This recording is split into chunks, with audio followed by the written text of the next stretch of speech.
Welcome back to ScarletSprites, guys.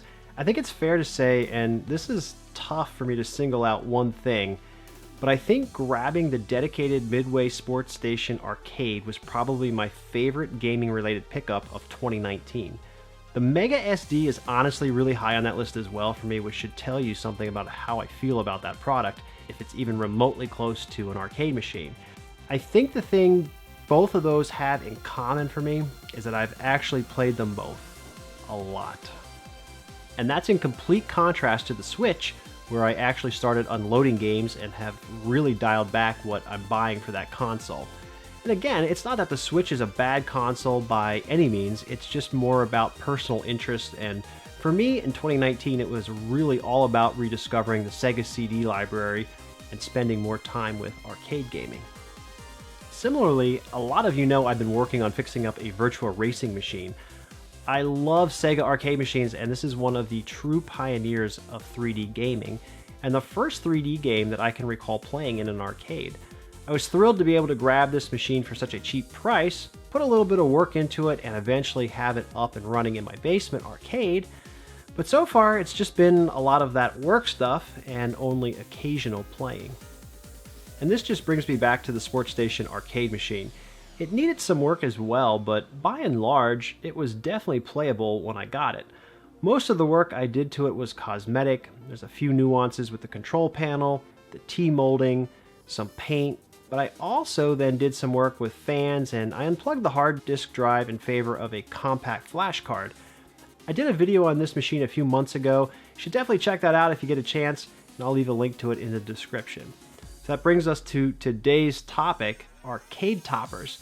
Now, if you don't know what an arcade topper is, I'll show some examples here. They are basically just decorative pieces that sit on top of your arcade machines and hence, well, toppers. There are official ones, of course, as well as unofficial ones that are fan created. There are also a few places who reproduce these since, as you might imagine, cardboard and plastics that hung on top of arcade machines had a tendency to get destroyed and thrown out back in the day. Sabos Arcade's a really great arcade artwork store and YouTube channel, has even been licensing new arcade toppers for games such as Rampage. In this case, Joe worked with video game artist Brian Collin to create new side art and a topper for both full-size cabs and the arcade 1-up versions. Brian Collin worked on Rampage back in the day, so to have him create new artwork for a retro game is really cool. Sabos Arcade has several other custom design toppers for other arcade 1-up machines as well.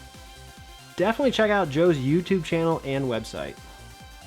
And that finally brings me back to last week's pickup for my coveted Midway SportStation cabinet. This is the original cardboard topper for that machine. It was packed really well by the seller, and it's in really great shape. Very worthy of the new old stock label it was given in the listing. You can see it lays flat and has very little wear on it. The bottom base piece is unfolded. You can see where you would need to crease it in order to make this stand up on a cabinet. There's also this piece on the back, also lying flat, that you would pull out in order to give the whole thing some support. You can see at the bottom there are also holes where you can use a tack or more likely short screws to adhere this whole thing to the top of a cabinet. So is this revolutionary? Does it change the actual game at all? No, of course not, but it does sex up the cabinet just a little bit, and let's be honest, most of us out there are no strangers to collecting old pieces of cardboard or plastic. Kind of love this shit. That's it for today, guys. Don't forget to check out Sabos Arcades for your repro art and graphics. Give the video a like if you would be so kind. Subscribe if you'd like to stick around, and I will catch you guys all next time. Later, guys.